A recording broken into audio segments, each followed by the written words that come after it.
want you to remember two terms: total war and Schenck versus the United States. For years, history just seemed like a class where you just learned facts and just spit them out. George Washington is the first president of the United States. Abraham Lincoln issued the Emancipation Proclamation. The War of 1812 started in 1812, right? Most of the content is just loosely held factoids that would be beneficial if you're playing Jeopardy. But on the actual tests, or even like a final, or even like the AP tests, where you have to know centuries of content, hundreds of facts, what are you going to do? Remembering things individually was a strategy I used in middle school, and rote memorization did get me some places, but there were some concepts like the XYZ affair where I had no clue what was going on because I had no basis to go off of. But then came AP World, and I'm grateful to have such an excellent teacher explain this strategy, which I've implemented and will share with you in this video on how to remember things better. And the key is to think like a historian, not like a student trying to remember facts for a test. When you think like a historian, you aren't thinking about an event individually. You think about why an event happened, like what previous event caused it, and how it affected events in the future. You're seeing how these events intertwine. Like, for example, the War of 1812 isn't just some random war that happened in 1812. It's a response to British impressment of American sailors, which is something that they commonly did prior to the American Revolution a few decades before. And the colonies didn't do much about it because they were still under the rule of Britain. But now that they're an independent nation, the Americans wanted to stop Britain from continuing to force their sailors to join the British Navy, which is one of the main causes of starting the War of 1812.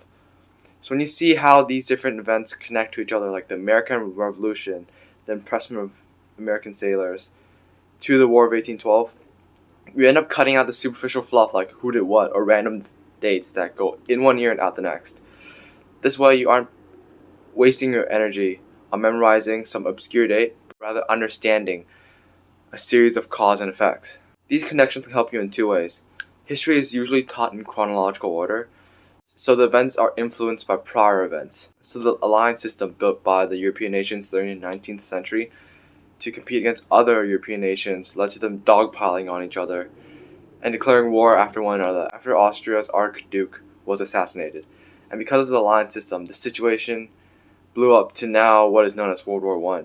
This pro might seem obvious to some people because they kind of picked it up from how history is taught in chronological order. But there's also another pro in understanding how different events relate to each other, because such connections can help fill gaps in your knowledge. If you don't know an event, but you know something related to the event, you can quiz yourself to connect the dots to understand what the unknown event means.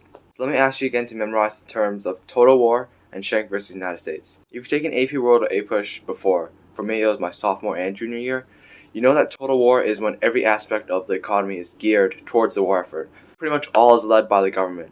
Industries are regulated, food is rationed, the government drafts men to fight, women work in the factories, and the government censures any interference with the war effort. And this is where Schenck versus the United States come into place.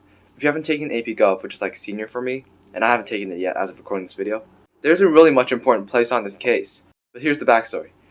Schenck didn't want to get drafted into World War I and protested against conscription and got arrested for it. He appealed all the way to the Supreme Court by saying he has free speech, but the Supreme Court proved him wrong by saying that free speech is not absolute, especially when there's a clear and present nature, that is, the war. This is how these two terms relate. The court case took place because of a rejection towards the army draft, which was a part of the total war. By understanding the connection between two events, you're able to get a better understanding of what they are individually, because there's a foundation of prior knowledge of another event that you already know to bolster the knowledge of an unknown or lesser known event. So I'm going to add on another example. Because men were drafted into war,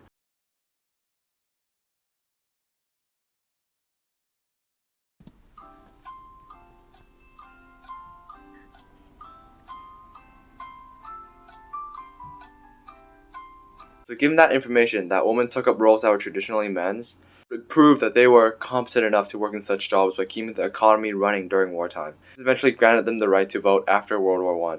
When you're given just one event, you can see how it connects to others, forming this web of intertwining facts that impact one another rather than just a bunch of individual factoids. And this is how you think like a historian. You see how one event causes another, and you see how they all come together to form a story.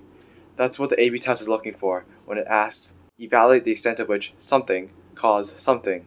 I hope this video helps. If you want to stay tuned for more history tips, hit that subscribe button because more will be coming up soon.